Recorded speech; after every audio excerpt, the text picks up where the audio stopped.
Salto de cuerda.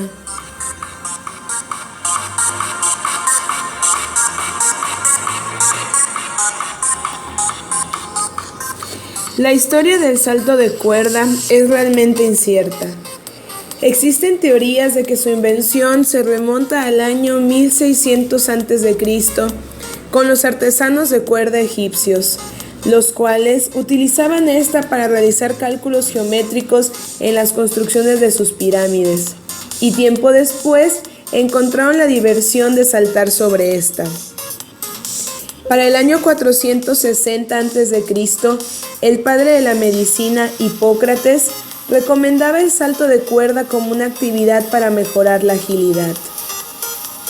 Entre los años 1940 y 1950 en los Estados Unidos se popularizó esta actividad entre los niños, los cuales tomaban el lazo de cuerda donde se tendía la ropa para realizar esta actividad. En el año 1950, el pintor y escultor Pablo Picasso realizó una escultura denominada Niños saltando la comba, que demuestra la importancia de la misma para la época y la historia.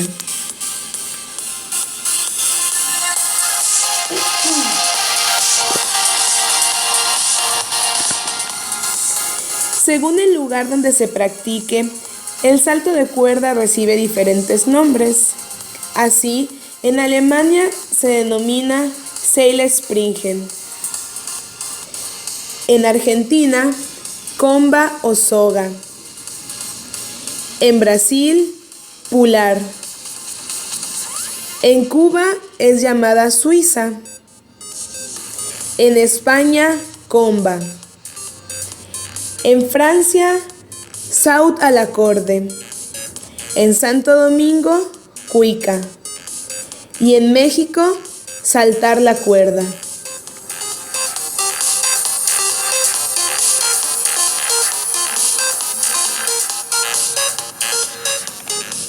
Según la Real Academia de la Lengua, el salto de cuerda se define como un juego de niños que consiste en saltar por encima de una cuerda que se hace pasar por debajo de los pies y sobre la cabeza del que salta.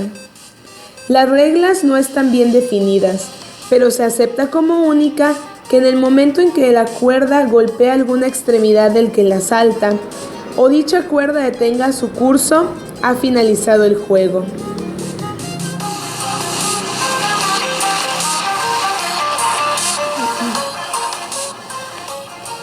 En 1963, Thomas Morris, de 71 años de edad, saltó la cuerda 2.022 kilómetros desde la ciudad de Brisbane hasta Cairns, en Australia.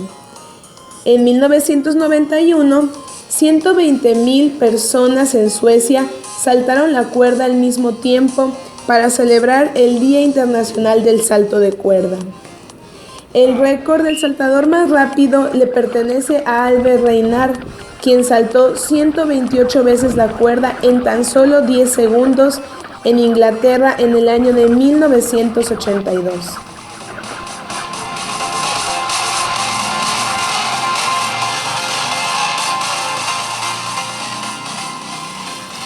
El material base para la fabricación de la cuerda puede ser muy variado.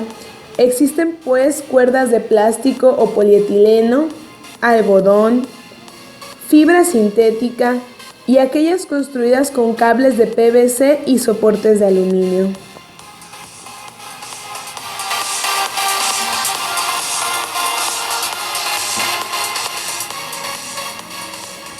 La longitud de la cuerda dependerá de los ejercicios a realizar, ya sean salto individual, salto a 2 cuerdas, salto en pareja o cuerda colectiva. Hablando del salto individual, la longitud se adaptará de acuerdo a la estatura del saltador. Un saltador que mida menos de 1,5 metros necesitará 2.13 metros de cuerda. Aquel que mide entre 1.5 y 1.65 metros requiere 2.44 metros de cuerda. Una persona que mide entre 1,65 y 1,75 metros necesita 2,75 metros de cuerda, y aquellos que sobrepasan el 1,75 metros requerirán 3,05 metros de cuerda. Para una medición más exacta, el saltador separa el centro de la cuerda y lleva los extremos a nivel axilar. Estos deberán llegar hasta ese punto, no deberán sobrepasarlos ni encontrarse por debajo de ellos. Para una cuerda colectiva se requieren entre 9,8 y 11 metros de cuerda, y esto variará en base a la cantidad de jugadores.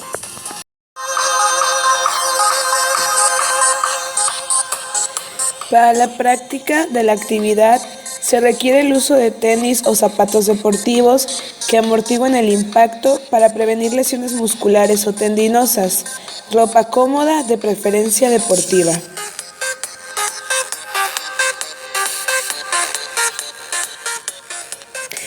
El salto de cuerda es una actividad deportiva que podremos realizar tanto en el gimnasio como en el aire libre, teniendo en cuenta los siguientes aspectos.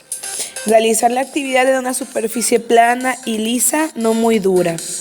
Evitar lugares con obstáculos que puedan propiciar caídas o que entorpezcan el movimiento de la cuerda.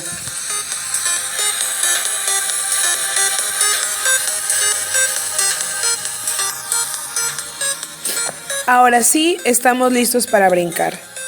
Pero antes, recordar usar siempre tenis o zapatos deportivos, ropa cómoda, de preferencia deportiva, saltar sobre una superficie no muy dura para disminuir el impacto y con esto el daño articular. Y ahora sí, listos para brincar.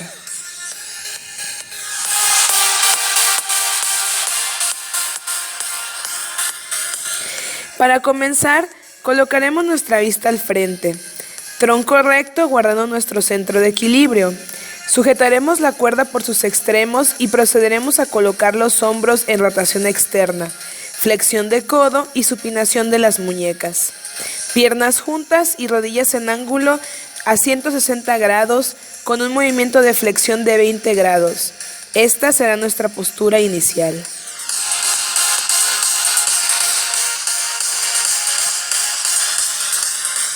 La primera fase del salto de cuerda se llama propulsión.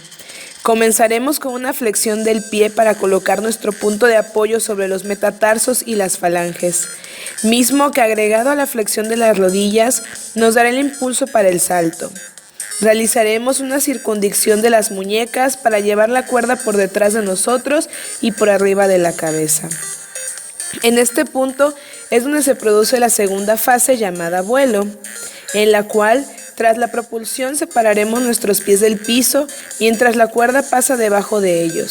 Se continúa con la circundición de las muñecas y se genera un movimiento de flexión de las rodillas para darles una angulación de 180 grados. Continuaremos con la vista al frente y guardaremos nuestro centro de equilibrio. La última fase se llama aterrizaje o amortiguamiento, en el cual se colocan nuevamente los pies sobre el piso, manteniendo las rodillas en flexión para evitar la sobrecarga articular. El movimiento continúa de forma repetida, es decir, cíclica.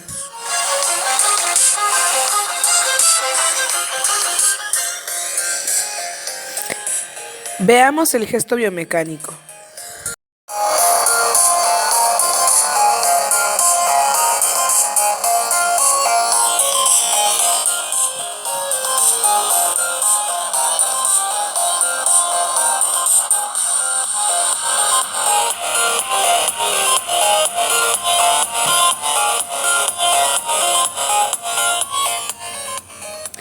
Los músculos que intervienen en las fases del gesto biomecánico son variados y diferentes dependiendo de la fase. Así pues, en la fase de propulsión utilizaremos los serratos, dorsal ancho, oblicuo abdominal, recto abdominal, glúteo mayor, cuádriceps, isquiotibiales, gastrocnemios o gemelos y el sóleo. En la fase de vuelo, trapecio, deltoides, tríceps braquial, bíceps, extensor de la muñeca, gastrocnemios y sóleo. Y para finalizar, la fase más activa muscular será la del aterrizaje, utilizando el trapecio, deltoides, pectoral mayor, serrato anterior, recto abdominal, dorsal ancho, oblicuo abdominal, tríceps, extensor de la muñeca, cuádriceps, glúteo mayor, isquiotibiales, gastrocnemio y por último el sóleo.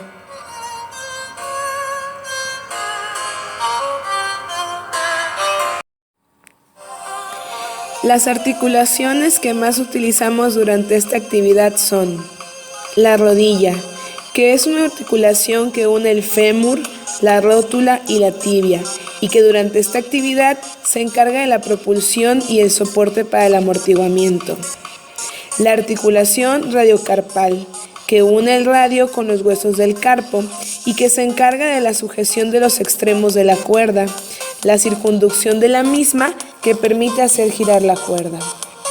El codo se encarga de la unión del húmero con el cúbito y el radio. Esta articulación permite la flexión de las extremidades superiores.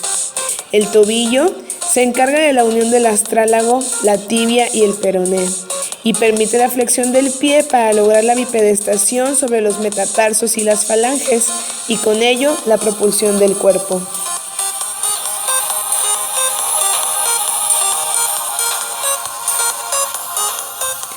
Uno de los errores más comunes es no medir la cuerda antes de comenzar la actividad.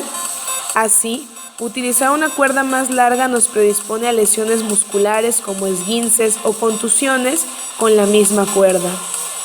Al realizar la propulsión y el aterrizaje sobre nuestros metatarsos durante un tiempo prolongado, podemos generar inflamación de la fascia plantar o tendinitis aquilea. Esguince de tobillo. Como mecanismo de lesión, encontramos una eversión forzada tras una pérdida del punto de sustentación o una incorrecta distribución de la carga tras la fase de amortiguamiento. Dependiendo del grado del mismo encontraremos: grado 1, desgarro microscópico, dolor agudo sin presencia de edema o hematomas. Grado 2, desgarro parcial, dolor agudo, presencia de edema y disminución de la movilidad. Grado 3, desgarro total, dolor agudo, presencia de edema y hematoma local, inestabilidad de la articulación. Tendinitis aquilea. Esta se produce tras un uso excesivo del tendón aquileo, que es el encargado de la unión del músculo sóleo y el gastrocnemio. Como hemos revisado, estos músculos son activos en las 3 fases de esta actividad. Cuando éste se inflama, produce un dolor intenso en la cara posterior y distal de la pierna, que impide la movilidad y la bipedestación.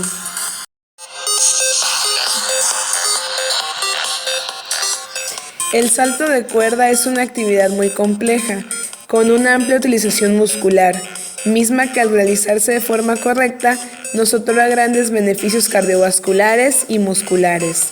Las lesiones se producen cuando el gesto biomecánico no se realiza de forma correcta. La práctica hace al maestro. Espero lo disfruten.